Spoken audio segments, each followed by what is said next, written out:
Сәлем достар, бұл құпия каналы, сіздермен бірге Альфия. Қазір мен сіздерге маңызды шаруа алдында деген супер техникамен бөлісетін боламын. Бұл супер техника кімдерге арналған? Мысалға, сіздер үй сатып алуға бара тұрсаңыз, немесе собеседованияға бара тұрсаңыз, немесе біреумен жұмысқа сөйлесуге бара тұрсаңыз, болмаса тағы да бір өте маңызды жаңағы важный жұмыстарыңыздың алдында мына техниканы жасауыңызға болады. Ол үшін кәдімгідей бізге осындай түйреуіш керек. Осындай түйреуішті аласыңыз да көйлегіңіздің ішкі жағынан қадайсыңыз. Көйлегіңіздің лишь мынау көрініп тұрмау керек. Көйлектің сыртына тағуға болмайды. Міндетті түрде мына түйреуіш көрінбей тұру керек. Осыны түйреуішті қадайсыңыз. Қадағаннан кейін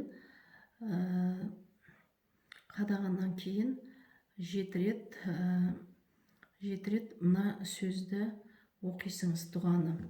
Берекет анайым умит аль-рузи берек нурим рузим әмин деп осыны 7 рет оқисыңыз да, оқып болғаннан кейін осыны түйреуіштің басын осылай жабасыңыз. Болды. Осыдан кейін сіздер маңызды шаруаларыңызға кете бересіңіз. Собеседование жаңағы или жұмысқа барған кезде күтіңіз, бізден хабар болады деп, мысалы, енді үйіңізге қайтпайсыңыз ба, сол кезде жолда мына түйреуішті аласыңыз да, енді ана маңызды шаруаңызға бардыңыз. Мысалы,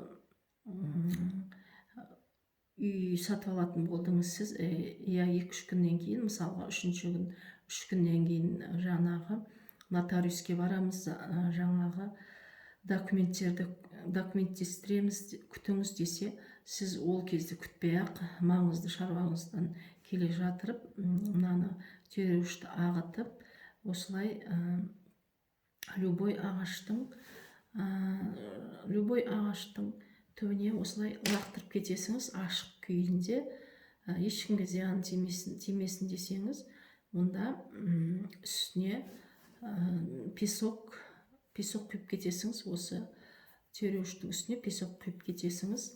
Сонда бұл ешкімге зиянсыз болып, оны қара жер обрабатывать етеді. Сондықтан сіз осылай түйреуішті талдың түбіне песок құйып тастап кетсеңіз болады. Осыдан кейін сізге шешілмей бара тұрған маңызды шаруаңыз міндетті түрде сіздің жаңағы, қалай айтсам болады, сіздің пользаңызға қарай, сіздің пайдаңызға қарай шешіледі.